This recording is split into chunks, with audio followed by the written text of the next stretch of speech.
Les aventures des petits princes Mayol et Calixte.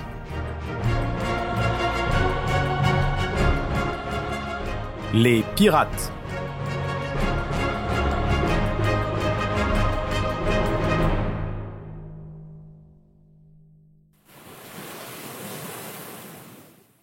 Par un bel après-midi d'été, les petits princes Mayol et Calixte étaient à la plage. Ils s'amusaient comme des fous en cette période de vacances. Les journées étaient remplies de jeux, de baignades, de pêche au crabe et de châteaux de sable. Cet après-midi-là, ils avaient justement décidé de construire le plus gros château de sable du monde. « Il sera aussi grand que notre château !» s'écria Mayol. « Oui, avec des douves, des tours et des murailles !» répondit Calixte. Ils se mirent à l'œuvre et entamèrent la construction du dit château. « Je commence les murailles !» dit Mayol. « D'accord, je vais chercher de l'eau pour mouiller le sable et faire des tours !» lança Calixte. Mais, alors que Mayol était concentré sur sa muraille, Calixte revint en criant « Regarde, regarde ce que j'ai trouvé au bord de l'eau !»« Ça alors, c'est une bouteille. Et on dirait qu'elle a séjourné longtemps dans l'eau, remarqua Mayol. Tiens, on dirait qu'il y a un message à l'intérieur, s'exclamèrent-ils. Ils ouvrirent précautionneusement la bouteille et en extraèrent un petit rouleau de papier. Mayol le déroula et le lut à voix haute. Ceci est un message du capitaine Leroc. Au service du roi, j'ai été capturé par les pirates du capitaine Barbe Noire. Ils me retiennent prisonnier sur l'île du Dragon. À l'aide. Pour parvenir à moi, il faut... Et le reste était effacé par l'eau de mer. Un message de détresse d'un capitaine corsaire ? C'est incroyable, s'extasia Calixte. Certes, mais il y a plus urgent. La partie du message censée nous indiquer le chemin est effacée. Comment retrouver cette fameuse île du Dragon ? Interrogea Mayol. Nous n'avons qu'à aller à la capitainerie du port. Ils auront sûrement des cartes marines répertoriant toutes les îles du coin, proposa Calixte. Fameuse idée. Allons-y. Les petits princes se rendirent donc à la capitainerie du port, dans l'espoir de trouver l'île du Dragon. Mais, malgré l'aide des marins présents, impossible de mettre la main sur cette île. Ils épluchèrent toutes les cartes présentes sans trouver une seule île du Dragon. Peut-être est-ce un surnom, suggéra Calixte. Peut-être que l'île ne s'appelle pas vraiment île du Dragon. Tu as raison, dit Mayol, mais comment savoir quelle île est surnommée île du Dragon par les pirates ? Tout en discutant, ils retournèrent à la plage. Le soleil était en train de se coucher sur l'azur de la mer, et des îles au loin se détachaient sur l'horizon. « Là, là !» cria Mayol. « J'ai trouvé !»« Trouvé quoi ?» demanda Calixte. « L'île du Dragon, elle est là ! Regarde mon doigt. Tu vois cette grosse île à l'horizon ? À quoi sa forme te fait-elle penser ?»« À un dragon !» s'exclama Calixte. « Tu as raison, c'est sûrement celle-ci. Vite, il nous faut affréter un bateau pour nous y rendre et sauver le capitaine. » « Hélas, il est trop tard pour aujourd'hui. La nuit tombe et nous ne verrons plus rien dans quelques heures, » répondit Mayol. « Mais justement, rétorqua Calixte, si le capitaine Leroc est prisonnier des pirates, cela nous donnera l'opportunité de nous approcher sans être repérés. »« Tu as raison, Calixte, trouvons un bateau. » Ils se rendirent au port et se mirent en quête d'un bateau acceptant de les accompagner sur l'île qu'ils avaient repérée. Après bien des tractations, ils trouvèrent un pêcheur qui acceptait de les accompagner, mais qui, hélas, refusait de rester plus d'1 heure sur l'île. Tout en voguant, ils échafaudèrent un plan pour sauver le capitaine Leroc. Il leur fallait profiter de l'obscurité pour trouver le cachot du capitaine, subtiliser la clé au gardien et fuir aussi vite que possible. En s'approchant de l'île, ils remarquèrent un ponton, invisible depuis le large. C'est sûrement là que les pirates amarrent leur bateau.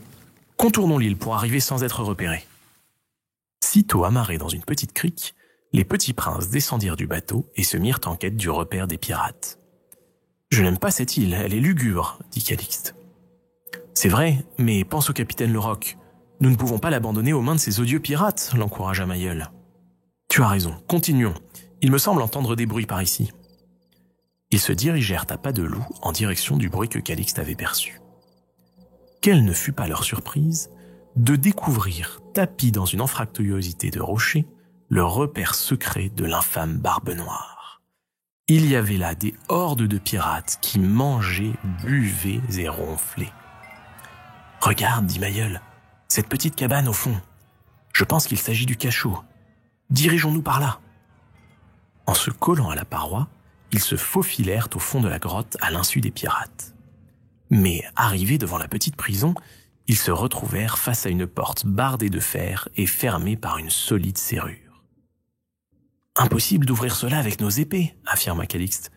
Nous allons devoir trouver la clé. » Ils se cachèrent derrière un tonneau de rhum et observèrent les pirates attentivement, scrutant chacun de leurs faits et gestes pour tenter d'apercevoir la clé. « Là, murmura Mayol, je crois que j'ai trouvé. Ce grand pirate, à droite. Il y a toutes les chances pour que ce soit le gardien de la prison. Regarde le trousseau de clés à sa ceinture. » En effet, un pirate encore plus grand et plus vilain que les autres était attablé, buvant et mangeant comme 10. Il avait un bandana rouge, une chemise blanche et une large ceinture à laquelle pendait un trousseau de clés brillantes. « Comment réussir à lui voler ?» se demanda Calixte. « Avec tout ce qu'il boit et ce qu'il mange, je ne serais pas surpris qu'il dorme très bientôt. Nous agirons à ce moment, intima Mayol. » Effectivement, après quelques minutes, le pirate se leva, bâilla à s'en décrocher la mâchoire et se dirigea vers la couchette sur laquelle il s'affala de tout son long.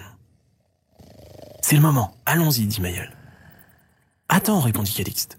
Je suis plus petit que toi, je serai plus discret, c'est à moi d'y aller. » Joignant le geste à la parole, il sortit de leur cachette et, en 2 bonds agiles, se retrouva au chevet du pirate qui ronflait comme un tracteur. Calixte dénoua précautionneusement sa ceinture et s'empara des clés. Puis il fit signe à Mayol et ils se retrouvèrent devant la prison. Calixte ouvrit la serrure et ils pénétrèrent tous deux dans le cachot. « Capitaine Leroc, levez-vous. Nous sommes les petits princes Mayol et Calixte. Nous avons reçu votre message et nous sommes venus vous sauver. Oh, »« Merci les enfants. Je ne sais pas comment vous remercier, répondit le capitaine. « Plus tard, dit Mayol, nous devons sortir d'ici. Suivez-nous et ne faites pas un bruit. » Ils traversèrent à nouveau la grotte des pirates et s'en retournèrent à la crique où le pêcheur devait les attendre. Mais là, point de bateau. La crique était déserte. « Nous avons dépassé l'heure, constata Mayol. Il est rentré au port. Comment allons-nous quitter cette île ?»« Nous pourrions prendre le bateau des pirates, suggéra Calixte. Ainsi, ils ne pourront pas quitter l'île et nous pourrons prévenir les soldats. »« Excellente idée, les enfants. J'ai vu leur bateau lorsque j'étais capturé. Je pense que je pourrais le piloter, ajouta le capitaine Leroc. De nouveau, ils se dirigèrent vers le repère des pirates. Mais alors même qu'ils passaient devant l'entrée de la grotte, un énorme cri les surprit. « Alerte ! Alerte ! Le prisonnier s'est évadé !»« Courons, ce n'est plus le moment d'être discret, cria Mayol. Les petits princes et le capitaine prirent leurs jambes à leur cou et parvinrent au ponton. En toute hâte, ils montèrent dans le bateau pirate, larguèrent les amarres et le bateau s'éloigna du ponton, juste à temps. Une seconde plus tard, les pirates déboulaient sur le ponton, mais trop tard pour les attraper.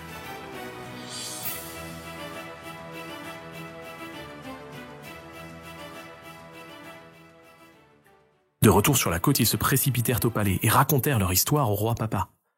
Immédiatement, il envoya des soldats pour capturer l'infâme capitaine Barbe Noire et le mettre en prison.